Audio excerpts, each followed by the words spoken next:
Well, another interesting win for the Toronto Blue Jays going into the off day in a major series against the New York Yankees.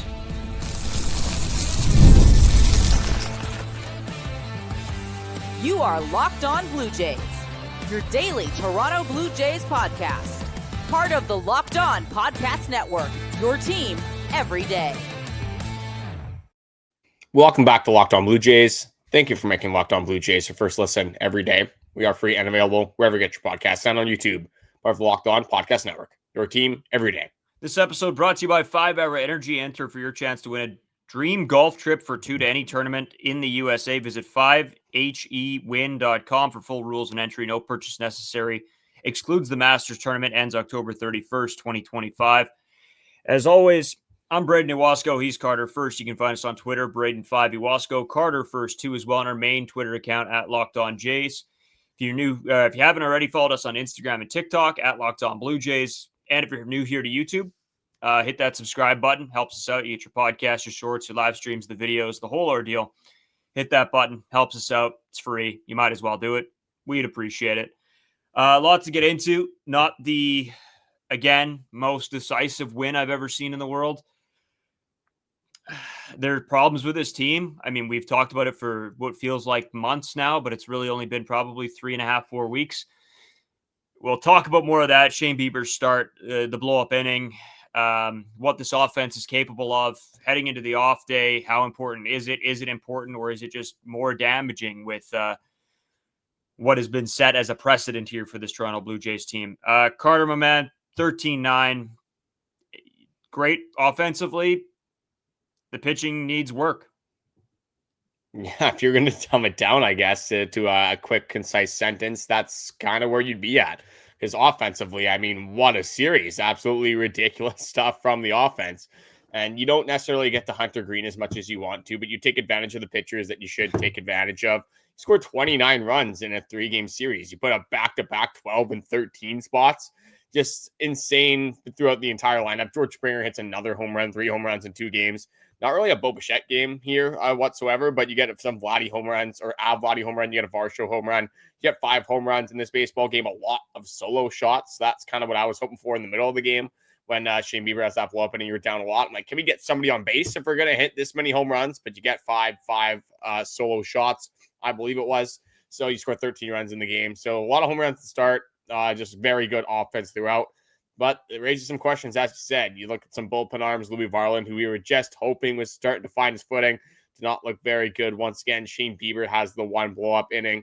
So like you said, the pitching, there's a lot of question marks, and there's a lot of things that I saw that I did not love to see whatsoever.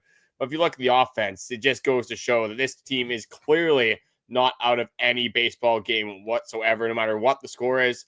And this is the little stat to kind of end off this introductory saga here. But it feels like the Toronto Blue Jays have not played very good baseball recently. And it feels like they have not played that good since the All-Star break. But this team is 26-18 since that All-Star break. And they have the second worst bullpen ERA in all of baseball. 42 comeback wins. No one has more in the majors. Just it's crazy what this team seems to do day in and day out, and they can never just seem, at least recently, seem to have that easy game, the one that just there's never really any confusion, there's never any anxiety or stress throughout the game. They always got to make it a little bit haywire, and you got to sit on the edge of your seat when you're watching this Toronto Blue Jays club. A big concern with this Toronto Blue Jays team, I think, in the past couple of years is clutch. Again, not with runners in scoring position. When I talk about clutch hitting, that is not what I'm talking about. So clutch hitting is late inning, your team is down, the feeling of never out of a ball game, the ability to put the 1, 2, 3 big swings on a ball that make the difference in a ball game. This season has been something completely different. Last year, the last few seasons, I think you would say it's been a problem. Guys being able to show up in big moments. This season, the offensive, it has not been that. This team has been excellent in this time. And a guy that, I think we've criticized a lot for that is Vladimir Guerrero Jr. I dug into the numbers, and I don't have them on me right now necessarily, but this was probably 2 weeks ago now. Everybody talks about how not clutch Vlad is in the 8th and 9th inning. Well, I went back over his career and took a look. I will bring those numbers back up for you guys eventually in a future episode, but I was completely wrong. And so is everybody else. If you look at the statistics, it's telling you that Vlad is very good in those situations. They might not be towering blasts, but it's pass the baton. It's score the run. So just from this team in total, they've been very good at it, and that's a big component to this Toronto Blue Jays team. But Carter, we'll talk more about the offense. I think we got to talk about the man of the hour, and I want to get a little piece in here on him, and that's Shane Bieber. It's good. This guy's third outing of the season. I said when before he made his first start that we can't judge Shane Bieber in his first 3 starts. We can't judge him greatly. We can't judge him super poorly because he is going to work things out. And I think the really nice thing that we saw from Shane Bieber is after that blow-up inning, he sat down 10 in a row. I don't know. For a guy in his third outing, the ability to work himself back, I'm way more okay with this than if it was another pitcher. I think I'd be up in arms, but you have to look at this in its own specific situation. It's not great that he gave up the 5 runs, but I think the progress that you saw after that of him being able to get right back on track and not being able to completely derail his outing, I think that's a big thing, and especially getting 6 innings from a guy when we just had the conversation about you can't rely on this bullpen necessarily too heavily. You need your starters to put in the work. And yeah, 5 runs sucks, but at the end of the day, he put in the innings. Well, and just looking at kind of how it happened, like for me, there's really only the one at bat that I would kind of want back if I'm Shane Bieber. That's the Marte double. It's really not even the at bat; it's mostly the pitch on that double. Yeah, again, you just catch too much center cut of the plate. But when you have those 2 singles, one with the bases loaded and one with runners on first and second, those are balls hit up the middle. Again, they're kicked relatively hard, so they're not, like the softest hit ground balls of all time. And those are hit at an infielder. Like those are double play balls. Those are back-to-back balls that just happen to find a hole throughout the infield. And when you look at Shane Bieber, like I'm not gonna say that it was like amazing today because we've been, over the top a little bit when it's been good. So I think you can't say, oh, it's like you're going to get crazy happy when it's really good. And when it's bad, you may start making excuses of, oh, it's his third start. I think you got to kind of hold the guy accountable here. But you saw the first 2 starts, you saw a lot of good things happen. The second start, not as good. Third start now, maybe not as good in that scenario either. But he has that walk. Like it's a pitch that I think is a fastball in the outside part that he misses by an inch, like half an inch. Again, those balls hit up the middle. Like eventually those will be at hitters in the infield. Those aren't going to fall every single time. So it's not like he gave up like 4 moon balls and just had no command and the stuff didn't look good. It's just the Cincinnati Reds had some good swings and that's going to happen from time to time. So I'm not that worried about what Shane Bieber is doing. He still has multiple starts that he can kind of figure this out. And this is where you want him to get those growing pains out. This is where if you want him to have a blow-up start, get it out in the regular season. And luckily the Toronto Blue Jays offense were able to, when we look back at this game now, you're not going to look back at this game and think, oh, Shane Bieber had a bad inning where he gave up 5 runs in the second inning. You're going to think, oh, the Blue Jays offense scored 13 runs and they were able to win a series in Cincinnati. The ability to pull this series out, right, is really the biggest story. I mean, you play, well, I guess if you want to call the pitching of it all, you had 2 games that you probably had no business being in if it wasn't for the absolute destructive offense that the Toronto. Then you can argue they should have won the first game though with the blow up that you saw. Sure, with but you Hoffman shouldn't have won the series. Yeah, we shouldn't. Yeah, so sure, but at the end of the day, yeah, you shouldn't have won the last 2 realistically unless you had the offense that you did. Even in that first game, I think the offense was good. They deserve to win that one as well, I think. So I don't know. It's a tricky situation all around because I don't leave this series feeling super happy. But at the end of the day, you're in the tough stretch, the grinding stretch of baseball here that is the last month of the season. So I'm also not putting that past anybody. And I'm not going to sit here and lie to anybody. I didn't have the best time watching these 2 baseball games. I was pretty upset, but at the same they're pretty entertaining games though. I mean, 12-9, 13-9, like those are pretty enjoyable watches as much as, it sucks watching your bullpen give up a million runs and maybe you want your pitching to be better. But like in terms for me as like a pure enjoyment, like seeing your offense put up 27 runs or 25 runs, I guess it would be in 2 games like that, you got to get at least some sort of enjoyment out of that. Absolutely. But again, I don't know. I sit here and I look at this and probably a lot of the listeners sit here and look at this. They're pumped about the offense. I'm not taking anything away from the offense at all. That was fun.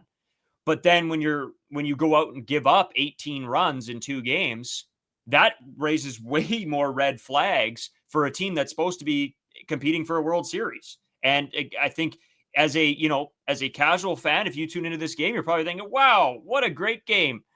But then when you're here watching 162 games, you're thinking in the back of your head the whole time, oh my God, if this happens this isn't going to happen in the playoffs. You're not playing the Cincinnati Reds in the playoffs.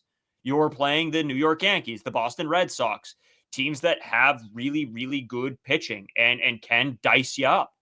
And we can't rely on the offense to put up 10 plus runs a game. So if this bullpen is going to be this bullpen starters, whatever you want to call it, this pitching staff gives up this many runs, this is going to be a very quick exit for the Blue Jays. So yes, exciting from the offense, just like I started the episode.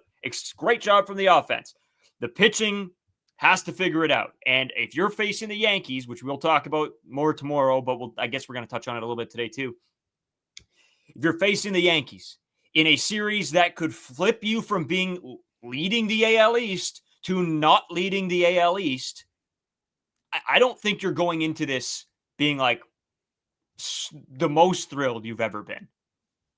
Yeah, I think it's gonna obviously be better. Like at this point in the season, like you don't really care how you win it, but you just want to get the win. But at the same time, like I definitely understand what you're saying is that when you look at this series in totality, like the shortcomings of the Toronto Blue Jays and things that you're worried about, you're still worried about going into this New York Yankees series. You're still having the bullpen blowups. And now all of a sudden, with just in this series, again, I'm not going to make a big deal of it, but now the starting pitching seems like it might be a little bit in flux. Some of that is because of the rest periods and how this starting rotation was managed. So I think that will, be on track to bounce back in this New York Yankees series. But we just talked about Louis Varland trying to bounce back. He looked horrible again within this game. Jeff Hoffman has made multiple starts in a row where he's looked good, but this bullpen just looks tired. A lot of these guys just look like they have been overworked recently. And before this little stretch, you did have a little bit of a run here where the Toronto Blue Jays pitchers weren't bad. The starting rotations didn't give you bad outings, but there was like 5 1/3. You got 5 innings. You got 4 1/3, whereas you were using 4 or 5 bullpen arms a lot of the time in recent memory. So again, like I'm not at this point in the year, everyone's bullpen is overworked, and a lot of these guys have thrown a lot of innings. And we kind of look back, and a lot of these guys, really, other than Brendan Little, haven't thrown like a tremendous amount of innings when you look at that regards to their career. But that's the major issue right now is that the offense, again, like you could say a million good things about it, but the bullpen has been an issue for the entire month of August since the All-Star break, really. It's been the bullpen, and specifically the trade deadline is when the bullpen has been bad. So that if you're worried about the bullpen, this series didn't really do a whole lot to calm those nerves. Yeah, and we can sit here and toss around the same ideas as we have the past 3 episodes. But you know what? Now that and that's how I want to start this. I think let's get the negativity out because there are a lot of good things to take away from this. So I think let's put this into the back of our minds for a second. We just won a series against the Cincinnati Reds that keeps us in first place in the AL. I think as a Blue Jays fans, you can at least appreciate that. And don't get me wrong, I'm in the middle too. I totally get where you guys are coming from in the comment sections. I don't discredit anything any of you guys are saying because I see it too. But at the end of the day, we're still leading the AL. We're still here. We're still battling. They're still fighting for series wins. And that's a big thing. Let's talk about this offense, Carter, when we come back, because, man, they deserve to be more than a second segment talk about. But, I don't even want to say more important things, but what the people are going to like, right? We'll take a break. We'll come right back. Today's episode is sponsored by 5-Hour Energy Transfusions. Time to fuel up and turn it up with 5-Hour Energy Transfusion. The grape, ginger, and lime flavored shot brings the iconic taste of the golf course favorite to a non-alcoholic boost. Perfect for sinking birdies or making good memories with your friends. It's a hole-in-one for your energy game. Whether you're out on the course or just need a little push to power through your day, 5-Hour Energy Transfusion delivers the clubhouse flavor you love without ever leaving the green. We've been using it on the golf course. We've been using it in our day-to-day lives. Now school is kicking back around. A lot of people are obviously still working, still going through like the last little stretch of the Toronto Blue Jays season, still trying to pay attention to all the games, really watching them on the edge of our seat. But sometimes you do need that little bit of an extra boost, whether it is on the golf course or your everyday life. And 5-Hour Energy Transfusions have not only saved myself, but Brayden and all of our friends multiple times throughout this Toronto Blue Jays season. Golf is all about the good times with good people and good flavors. The grape ginger, and lime flavor of 5-Hour Energy Transfusion gives you the best parts of your clubhouse go to without leaving the course or chasing down the bev cart. Now you can amp up the fun even more and just buy, snap, and enter for a chance to win a dream golf trip for two to any golf tournament in the USA. Tee up that trip. Visit 5hewin.com for full rules and entry. No purchase necessary. Excludes the Masters tournament, and this ends October 31st, 2025. So, Carter, I'm going to need those 5-Hour Energies, like a million of them tomorrow. I'm golfing with Locked On Senators host Ross Levitan, catching up. We're good buddies, and we'll catch up on the golf course tomorrow morning. Or as you guys are listening to this, we will be on the course, and I will have thrown 3 clubs into the lake by that point. That's just how this season of golf has been going. Very up, very down, very up, very down. So we'll see what happens. But also, I did want to give a shout out. I won't name them necessarily on the podcast, but we got a nice little text from some of you guys. And, we appreciate all of you that tune in all the time, just a ton. And Carter, I thought this text was a little bit funny. I'll sum it up here because I didn't screenshot it again like an idiot. But it said pretty much that they love the fact that, we seem very hometown. If small town podcast that's, doing the work. So we appreciate that because we are. Me and Carter both from very small town outside of Winnipeg, Manitoba. So, we hope we bring that little bit of feel where it's not so studio and so, buttoned up, Carter. I feel like we're not so buttoned up, but I don't know. It's fun. It's fun just to chat Blue Jays with your buddies at some points too. Yeah, some say we're just not buttoned up. Some would say unprofessional. Some would just say we like to keep it loose, depending on who you ask. But yeah, we like to have a good time on this podcast. Like to be critical, but also like to give the boys their flowers when they deserve it. And man, this offense recently, they deserve a lot of flowers. And I mean, we talk about him every single episode, but he's giving us reasons to talk about him every single episode. And it is George Springer. This guy is third in the major leagues in OPS. There's 2 guys ahead of them. They're pretty good baseball players. One of them's Aaron Judge. One of them's Shohei Ohtani. George Springer, in his age 35 season, is sitting at number 3 in the major leagues in OPS. I have to read that a few times. I have to look at that a few times. Saying it even out loud on the podcast seems crazy because 35-year-old George Springer, it's not just having his best Toronto Blue Jays season anymore. It's not just having, a career or a bounce back season. We're on the ropes of him having a career year. He's going to hit probably 30 home runs. I would put money on that at this point. It's only 3 more. I mean, there's 20 games, 3 more home runs with the pace that he's on. He's hit 3 home runs in the last 2 games. So he might do it tomorrow. He might do it Friday at this point. Oh my, imagine George Springer 3 home run game against the Yankees. Just absolutely. Yeah. I give me all of that, but my goodness, just every single episode we're talking about George Springer, and it's been a lot of fun. Yeah, dude, you know what? And you got to give him his props. You really do, because he has been the spark plug for this team. And I'm not talking about just with the bat. I'm talking about the way he handles himself and teammates in the dugout. I saw the clip of, I think it was last game. It might have been 2 games ago. Something big happened. And who's the first guy that goes over to Brennan Little after a few tough outings is George Springer. He gets into him. He's patting him on the shoulder saying, hey, good job out there. Way to pass the baton. He's all up in his grill. And you know what? He is just the ultimate team guy, it seems like right now. And whether it's him doing the work with the bat in the batting box, in the field, running the bases, in the dugout, talking with his teammates, this guy is here for it. And to be such a massive part of this team for so many years and to now have success this late in your career to the point where you are not only leading the Toronto Blue Jays, but probably going to get some very low tier MVP votes is crazy. A bounce back player of the year. It might be the easiest lock of all time. Go to your betting sites, go wherever. George Springer, hammer it.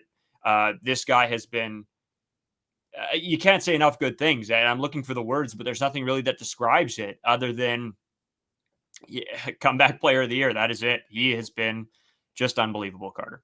He's your DH Silver Slugger for sure. That game with Brayden Little was when Brayden Little just decided that he wasn't going to be able to field a baseball whatsoever. Yes. He was just going to, just look at third, not throw the ball there, just throw the ball anywhere he wanted to, just in the first base direction. So yeah, George Springer has been that guy where it's been with situations like that. Brayden Little struggles, and David Schneider a while ago had that 14 pitch at bat in the game. Didn't get a hit. I think he struck out in that at bat, but right after that, you had just an onslaught of hits. I think 5 straight batters on the Toronto Blue Jays reach base. The first guy that goes up to David Schneider to give him his accolades is George Springer. He realized how big that was in that moment, wearing out the pitcher. And it's little things like that where George Springer just shows the leadership that he possesses. This guy has been a World Series MVP before. This guy has done the whole playoff saga before. So a very good guy to have right in the middle of your playoff run. But yeah, who would have thought George Springer continuing to be, like you said, the spark plug of this offense down the stretch. Everyone on this offense has a hit today, at least that started, other than Bichette. So, I mean, you're not going to get mad at Bichette with what he's done recently. Take a game off, buddy, especially with, the rest of the offense firing on all cylinders like they were. But Addison Barger, a guy that has not been very good recently, launching a ball into the seats. There was a home run that was not a solo shot. That was the Addison Barger one. 4 solo shots, and you get an Addison Barger 2-run home run. Guess who's on base? It's George Springer. So, yeah, shout out to George Springer once again. But we all knew it was coming. The swing's too violent. There's too much talent there for Addison Barger to go through a tough spell for this long. Eventually, he is going to catch fire again. Hopefully, this is something where, he doesn't have to have that 1,000 OPS. If he can provide that spark plug and provide a little bit of that power from the middle of the order, that is going to be massive for this Toronto Blue Jays club long term. Yeah, dude, we got a lot of comments that was talking about, send Addison Barger down. He's done. He's toast. Get rid of him. He's not doing enough. And I think that's one reason why me and you really never addressed the Addison Barger problem, was because what we've talked about all season was all the pieces were there. He put it together. Every batter is going to go through a tough spell. And this is a guy in his first real full, it's not even a full season, but almost a full season in the MLB. And you're going to expect that maybe this guy's cold streak is going to last slightly longer than a player that's been in the league for 10 years. That's just how things work. So for him to now, you can see him start to get back into it, right? The swings look better, the swing path, the swing decisions from when he was struggling. You can see the difference when Addison Barger is on compared to when Addison Barger is off. And I think you're starting to see that sort of click again. So yeah, big shout out to Addison Barger this season. And I don't take anything away from this guy. He's done more than enough than we've asked for him already. And he's going to have to be a big part of this team going into the playoffs. He's going to be a guy that this team relies on, because we talked about Anthony Santander needing that extra bat. Well, now without Anthony Santander, you have gotten 2 more bats in George Springer and Addison Barger. That's not even bringing up the Daulton Varsho of it all, a guy that's been unbelievable, just so good. And then Alejandro Kirk gets a home run tonight, a guy that's been just sneakily very, very solid in every aspect of the game, whether it's defensively, offensively. Alejandro Kirk, for that contract, it might be one of the best contracts in the league. Like, it is so underrated. People do not talk about this guy enough. And maybe we have to start, Carter, because he's one of my favorite players to watch. There's a lot I want to say on Alejandro Kirk, but I'm going to backtrack quickly to Addison Barger. Some of the reasons I saw him starting to struggle, and again, we didn't really break it down too much on the podcast because you did kind of anticipate a bounce back. And there was obviously a lot going on in August with the bullpen, with Shane Bieber at the starting rotation, with how good Bichette's been in the Vladdy injury, like so much stuff to talk about. But with Addison Barger, like the front side was coming open a little bit quick on some of those pitches. And the biggest thing with Addison Barger is that he wasn't doing the damage on the middle pitches, on the mistakes. And that's what we saw Addison Barger be very successful at this entire season. So that was the biggest thing that I saw. Again, there was some mechanical issues here and there. I'm not going to be a guy that's going to comment too much on mechanics. These are major league players, and they're going to know more about their mechanical swings than I do. So that's why we don't really talk too much about Carter, that kind of stuff on the podcast. Your swing is so technically good that I thought you'd be out correcting everybody. No, exactly, right? I'm going to go up in the box and I'm going to show Addison Barger how to swing a baseball bat. Like, yeah, stay in your lane, buddy. Like, you run a podcast here. So, yeah, mechanical-wise, not going to say too much on that. But obviously, if you're at the major league level, it's a little thing that can kind of make your swing go haywire. But when Addison Barger is on, like, he sees a middle pitch, like, he is sending that to Narnia, and that's exactly what he did on that fastball that was up in the zone as well. And then when you see that front side fly open, though, is that he was almost kind of sitting on that fastball. He was trying to catch up to the fastball. And then if you spun a breaking ball into him, especially low and away, just swinging over it every single time, kind of getting that, we always used to say this last year because we saw a lot of swings like this, swinging like a garden hose out there, the MLB, the show term that you haven't really talked about a lot this year. I think that's because of the quality of swings that we're seeing this year. The hobby bias swings. Yeah, literally the hobby bias swings. But look at that guy, having him a little bit of a resurgence as well. this season. So again, baseball's crazy where a lot of things can happen. But yeah, Addison Barger hopefully can kind of start to figure it out a little bit, because you look at the rest of this lineup. You brought up Alejandro Kirk. I mean, the best 2-strike hitter in baseball. Like, you've probably heard that a time or two. But like you said, sneakily having a good season. I think people have recognized Alejandro Kirk's offensive success this year, but I still think he's underrated defensively. I still think he's criminally underrated defensively. I think just the framing that he has, the blocking aspects, obviously just his ability to call a game gets lost in the weeds as well, especially with all the veterans on the staff. Like, you would assume that Max Scherzer, Shane Bieber, Chris Bassitt, all these guys are calling their own games. And for sure, they obviously call pitches. And Alejandro Kirk is going to respect that they're going to overrule them as he would with any pitcher. But we've seen Chris Bassitt allow Alejandro Kirk to call games, and he's been very adamant that he was going to call his own games. I believe Max Scherzer is not calling his own games either, allowing Alejandro Kirk to take those reins. So clearly you can see the amount of respect that Alejandro Kirk has gained. And you talked about the contract. That might go down as Ross Atkins' best signing, because we'd always talk about signing people and buying low on some of your guys. Alejandro Kirk not having that good of a season in 2024. Talked about it with Vlad. We talked about it with Bichette, even though after last year, that just was never going to happen. You weren't going to be able to sign Bichette, because Bichette knows how good of a baseball player he is, and he's showing that for his baseball team this season. But yeah, that Alejandro Kirk contract, I mean, it's looking real good, and thank God we have this guy 4 or 5 more years on the Toronto Blue Jays. Maybe it was just that catching tandem and not, letting Alejandro Kirk fully flourish that was holding them back here. And hopefully this is a breakout that can stay consistent for the next 5 seasons. You know what? That's a very good point, and it's something me and you have talked about a ton with the catching tandem. But it goes back to a player like Christian Yelich for me. Okay, a guy that's played the field most of his career. This season, primarily a DH, right? And George even Springer. Him, what's that? George Springer. Yeah, but no. But Christian Yelich doesn't sit down in the dugout. He's constantly standing up, moving around, because he plays the game like he's playing in the field still, because otherwise it just doesn't compute in his head. It takes him out. Well, that's what happens when you're a catcher sitting half of the season. You have to then try and find different ways to keep yourself in the game. Well, that doesn't always work. And being the main guy that's out there every day, that's doing your job and keeping that consistency is a major component.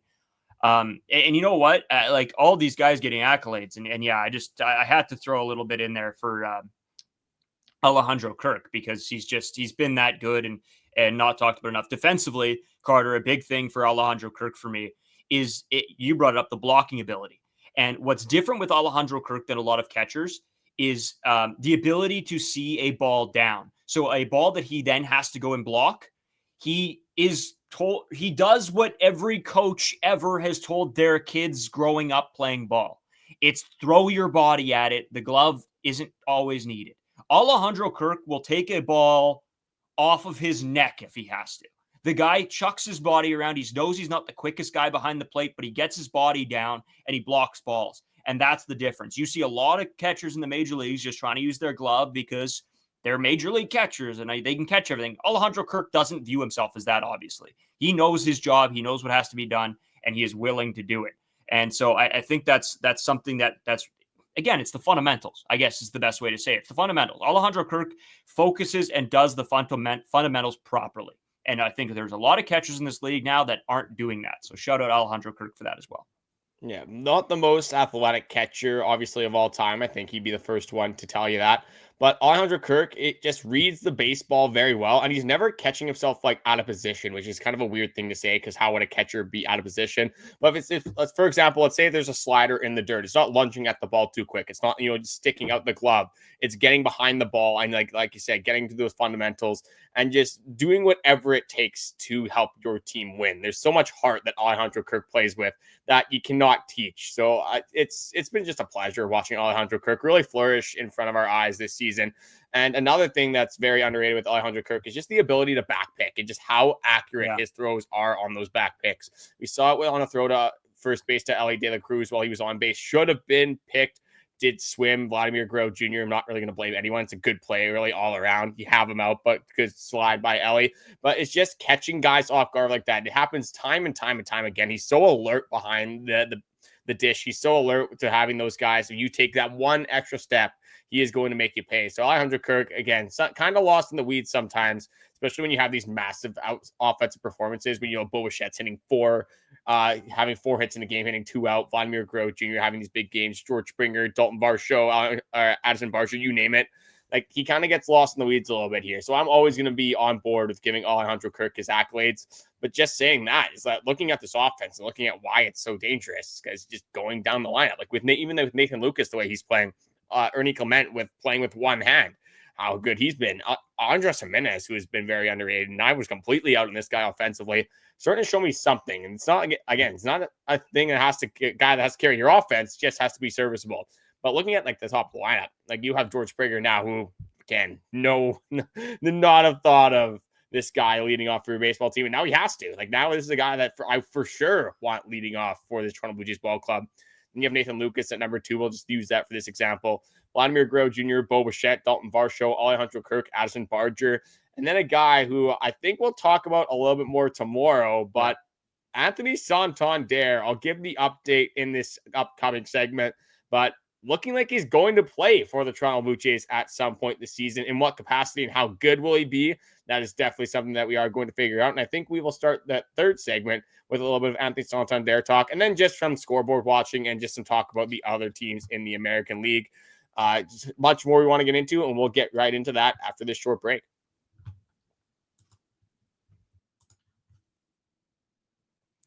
Carter, today's episode brought to you by Game Time. You guys know how much I love Game Time. I talk about it every chance I get, even when I'm with my friends. My cousin texted me 2 days ago. He said, "Hey, looking to get tickets. What's that app you guys use?" I said, Game Time. Use the code Locked on MLB. You get $20 off. Use it.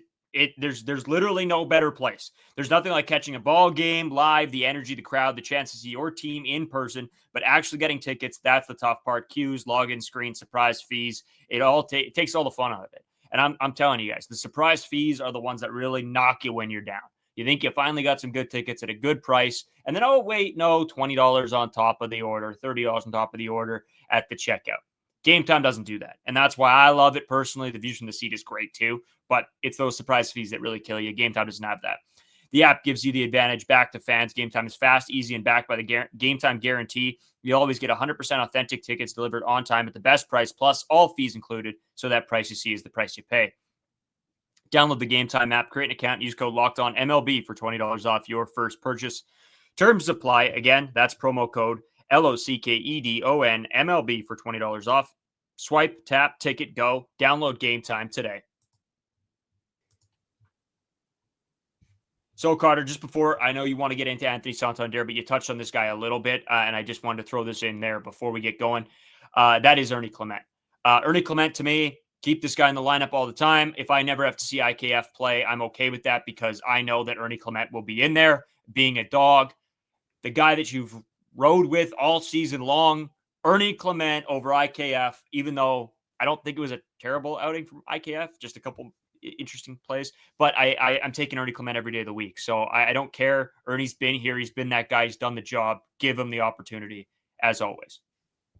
Yeah, I think you have to do Ernie Clement over IKF at this point because IKF is in like the Andres Gimenez OPS territory. Like we're at a 629 OPS. Tyler Heidemann has more home runs than IKF.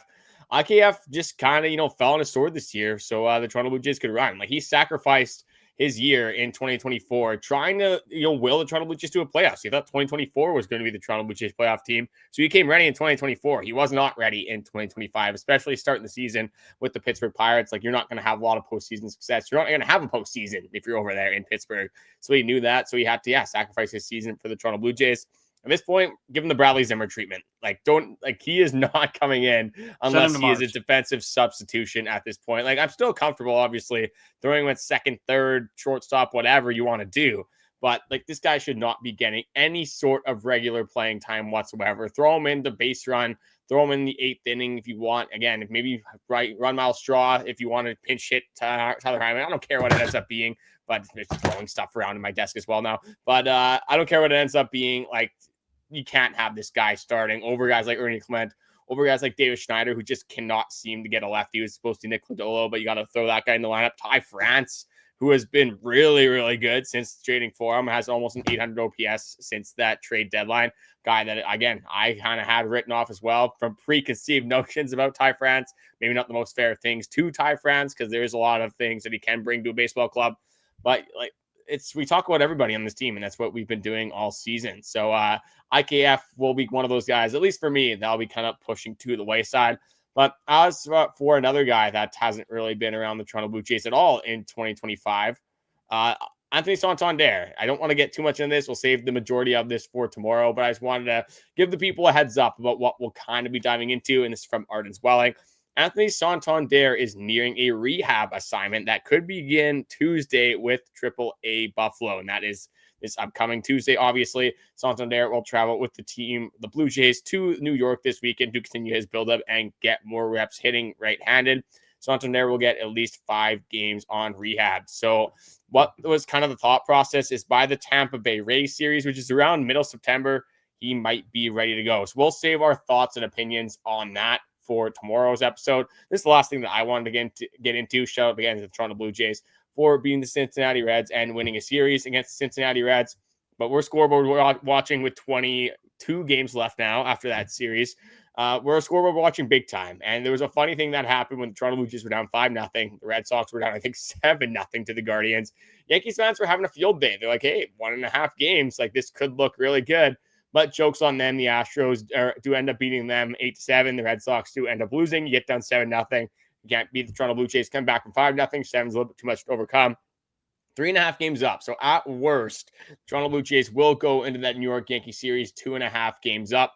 So excited to see that series come to fruition. Like, if you can just stay above water, you beat the Yankees. Even if you lose the series against the Yankees, that would suck. But if you beat the Yankees in the series, you're probably flying high. And then you got the Red Sox series. Those are the two. If you can win both of those series and just kind of stay afloat and stay 500 for the rest of them, like, this is going to be your AL East winner if they can pull that off. Yeah, absolutely. These are the most important series of the year so far. I mean, I guess you could say that about any series that the Toronto Blue Jays are playing in now. And I guess they'd be maybe 3 up. So 3.5 up now if the Yankees and Red Sox win to be 3. So it'd be 3 full games. Yeah.